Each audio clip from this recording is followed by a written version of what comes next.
નમસ્કાર વિદ્યાર્થી મિત્રો, ધોરણ 9 વિષય હિન્દી દ્વિતીય ભાષા એમાં આપણે આજે પેજ નંબર 38, 39 અને 40 પર માત્ર કહેવતો જે છે એ કહેવતો વિશે વાંચીશું અને સમજીશું. કારણ કે પરીક્ષાની અંદર હિન્દીમાં કહેવતો પૂછાય છે. આનું શીર્ષક છે કહાવતે. તો આપણે માત્ર આને વાંચીશું અને એના લયબદ્ધ રજૂઆત કરીશું, જેથી કરીને તમને ખ્યાલ આવે ને તમારા કાને આપ પડે તો તમે પરીક્ષામાં જ્યારે વિકલ્પ માટે અથવા તો કવિ નીચેની કહેવત સમજાવો એમાં પણ તમારે કામ આવે. તો વિદ્યાર્થી મિત્રો, અહીંથી આપણે શરૂઆત કરીએ છીએ. ધોરણ 9 વિષય હિન્દી દ્વિતીય ભાષા વ્યાકરણનો મુદ્દો અને એમાં છે कहावते. तो जो हम लोगों को उचित है कि दूसरों के लिए जिए. जो तन मन धन से परोपकार करते हैं वे ही धन्य हैं. यदि अपने के लिए जन्म गंवा दिया तो क्या किया, अपना पेट तो कुत्ता भी भर लेता है. तो देखो, उपर्युक्त अनुच्छेद में अपना पेट तो कुत्ता भी भर लेता है कहावत है, जो अर्थ का पूर्ण रूप से स्पष्ट करने वाला स्वतंत्र वाक्य है, जिसका उपयोग किसी कही हुई बात के समर्थन में प्रयुक्त होता है. એટલે કોઈ આગળ કહ્યું હોય ને એના સમર્થન રૂપ એને ટેકો આપવા માટે આ કહેવત વપરાય છે. कहावत का संबंध किसी न किसी घटना से हुआ करता है. એટલે કે કહેવતનો સંબંધ કોઈ ઘટના સાથે જોડાયેલો હોય છે. लोग उस घटना से संबंधित कोई पंक्ति घड़ लिया करते हैं. એટલે કે ઘટનાને સંદર્ભે એને संबंधित कोई पंक्ति बनावी ले छे.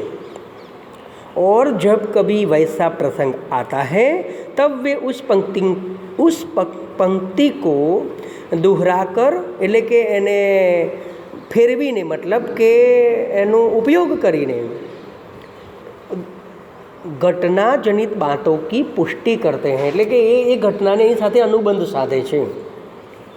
जैसे यदि कोई किसी कार्य को बहुत ही सुंदर ढंग से प्रस्तुत करने की बात करे और प्रस्तुतिकरण का मौका देने पर कोई बहाना बताए तो उसके बारे में कहा जाएगा नाच न जाने आंगन टेढ़ा.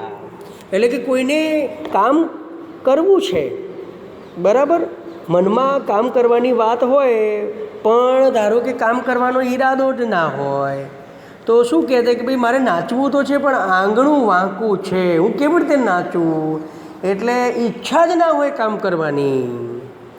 એના માટે બહાનું બીજું બતાવે. अर्थात जब कोई विशेष अनुभव सामान्य जनजीवन में सबके मन और बुद्धि पर अपना प्रभाव डालने में समर्थ हो जाता है तब उस अनुभव का कथन कहावत का रूप धारण कर लेता है. कहावत लोक से संबंधित है, इसलिए इसका नाम लोकोक्ति भी है. लोकोक्ति शब्द दो शब्दों के मेल से बना है, लोक वत्ता उक्ति, जिसका अर्थ है लोक में प्रचलित उक्ति या कथन.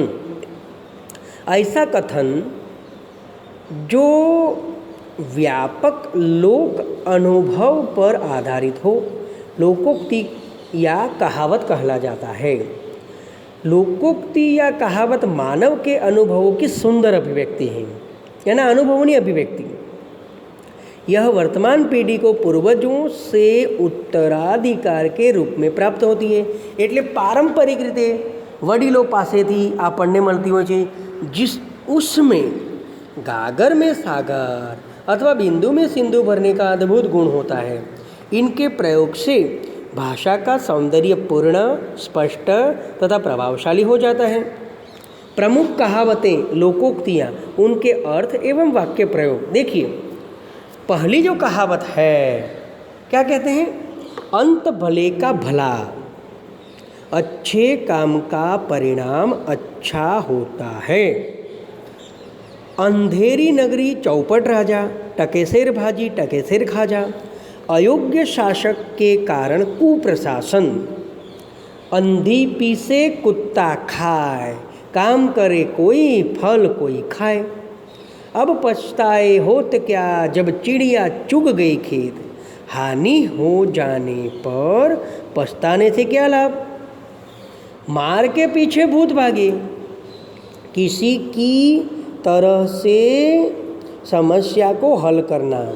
એટલે આ જે કહેવતો છે એ કહેવતો શું કરે છે, તો આ જે કહેવતો છે એ કહેવતો કોઈ પણ વાતને બહુ જ અસરકારક રીતે કહી આપે છે। જેમ કે જુઓ, આંખ કા અંધા નામ નયન સુખ, એટલે કે જે ગુણ હોય એનાથી વિરુદ્ધ નામ હોય।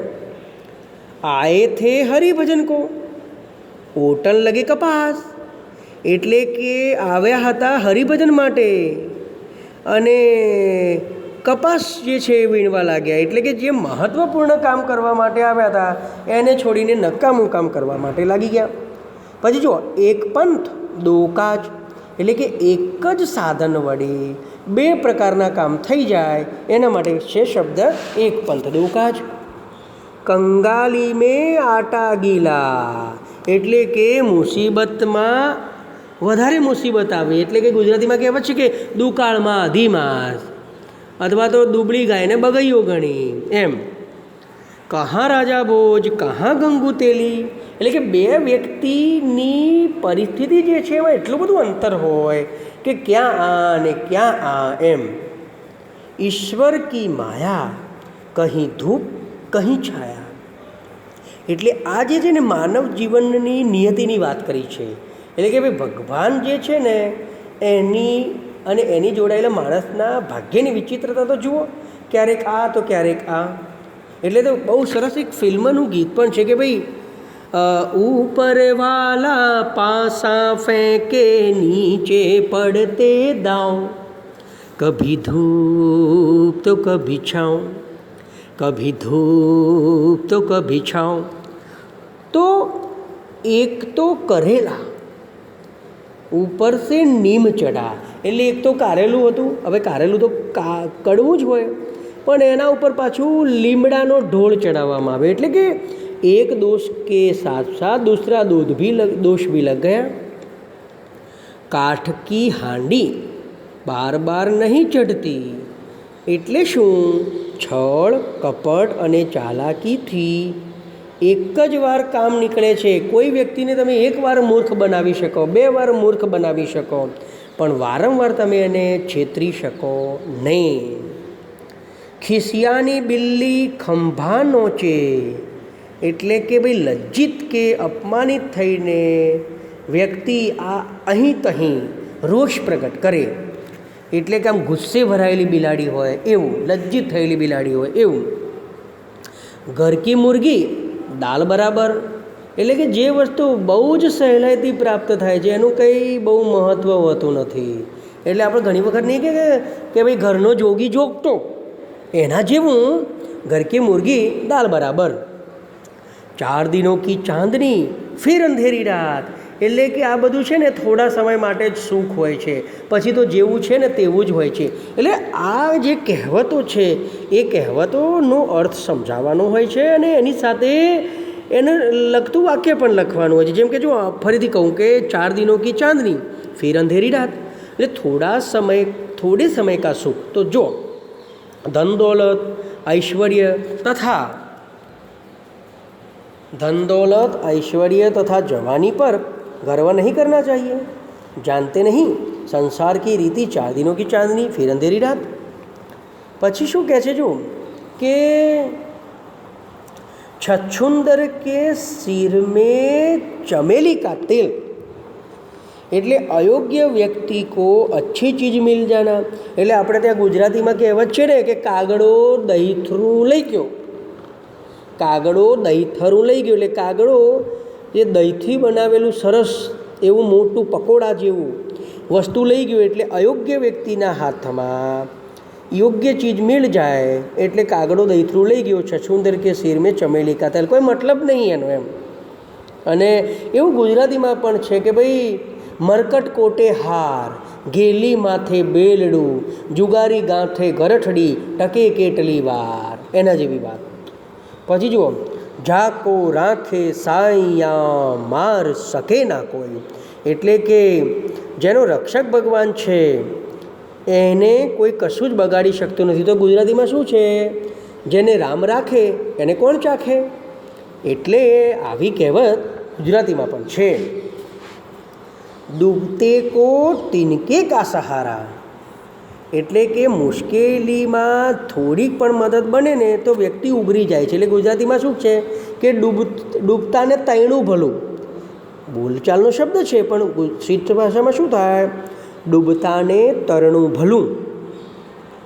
નામ બળે દર્શન છોટે, એટલે બહુ જ પ્રસિદ્ધિ એની હોબળી હોય પરંતુ અંદર કોઈ જ ક્વોલિટી ના હોય, એટલે નોમ મોટો દર્શન ખોટો, એવું આપણે ગુજરાતીમાં છે. અને મેં તમને કહ્યું કે નાચ ન જાને આંગન ટેઢા, એટલે કે એનામાં ગુણ હોય જ નહીં પણ બહાનો બતાવીને બીજાનો દોષ કાઢે, એટલે નાચવું ના હોય એને ઓગણું ઓકું, એના જેવી વાત છે. पर उपदेश कुशल बहु तेरे, એટલે કે दूसरों को उपदेश देने में सब चतुर होते हैं, એટલે કે બીજાને શીખવણ આપવી હોય ત્યારે આપણે હોશિયાર થઈ જઈએ છીએ, એટલે એની વાત છે. એ આ વ્યક્તિની માનસિકતા આ બધું જ જોવા મળે છે આપણને સમાજમાં. બકરે કી માં કબ તક ખૈર મનાએગી, એટલે કે જુઓ ખબર તો પડી કે બકરાને હલાલ થવાનું છે, એનો બલિ ચઢાવવાનો છે, તો ક્યાં સુધી આનંદ મનાવશે?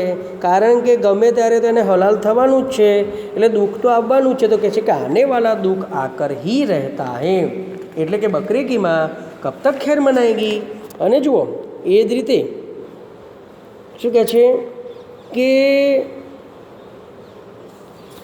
મન ચંગા તો કઠૌતી મેં ગંગા, એટલે કે હૃદયની પવિત્રતા હોય તો ઘરમાં જ તીર્થયાત્રાનો લાભ મળી શકે છે. એટલે ગુજરાતીમાં કહેવત છે મન ચંગા તો કથરોટ મેં ગંગા.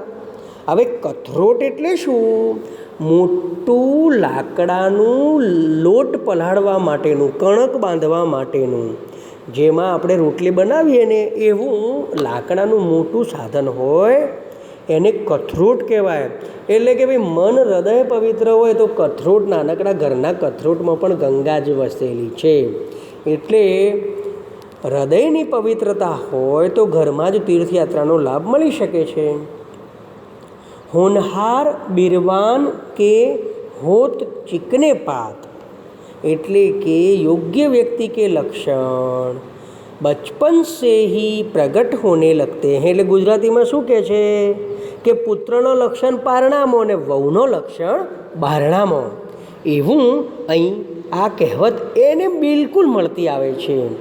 અને હાથ કંગન કો આરસી ક્યાં, એટલે કે प्रत्यक्ष को प्रमाण की आवश्यकता नहीं है. દાખલા તરીકે હાથમાં બંગડી પહેરી હોય તો એ બંગડી પહેરેલી છે એને જોવા માટે દર્પણમાં બતાવીએ બંગડીને કે કેવી લાગે છે, અને પછી દર્પણનું પ્રતિબિંબ જોઈએ, એના જેવી વાત. એટલે ભાઈ હાથમાં પહેરેલા કંગન છે એ તો સીધે સીધા જોઈ શકાય છે, એના માટે કંઈ દર્પણની જરૂર નથી, એટલે પ્રમાણની જરૂર નથી. એટલે જ્યારે કોઈ સાક્ષી આપવાની વાત હોય તો પ્રત્યક્ષ પ્રમાણ આપવાની કોઈ આવશ્યકતા જ નથી.